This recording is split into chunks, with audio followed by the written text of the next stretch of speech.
น้ำทำลายความฝันอยู่เทิงหลังคาหนาวกายสะบันชีวิตหลายพันทรมานกันทั่วแผ่นดิน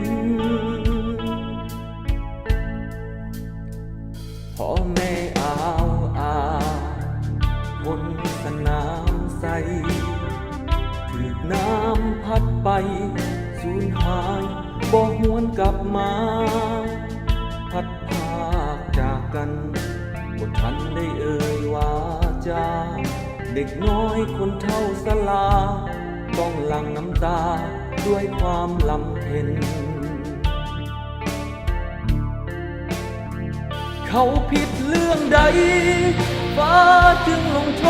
ษอย่างนี้ฟ้าบอกว่านี้จึงมีสวรรค์เป็นใจฟ้าที่ใจดำกระทำสิ่งที่โหดร้ายผู้คนล้มตายหรือฟ้า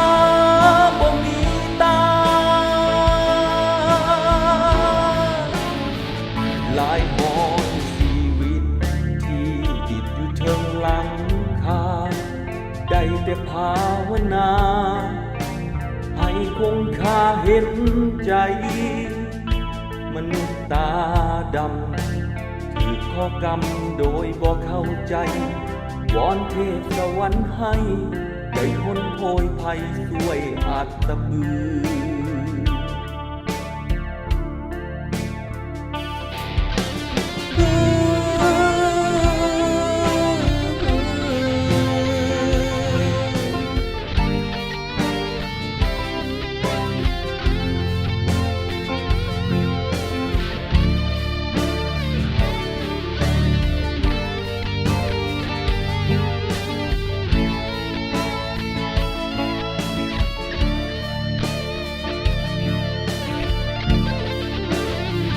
เขาผิดเรื่องใด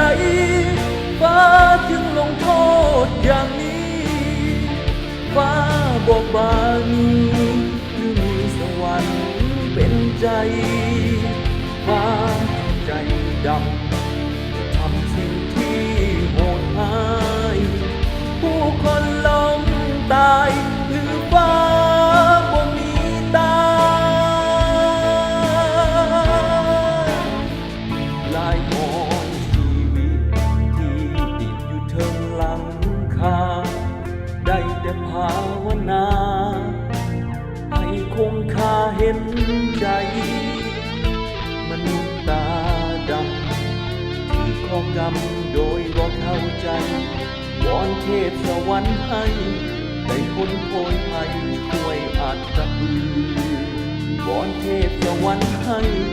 ได้พ้นโพยภัยด้วยอัตปือ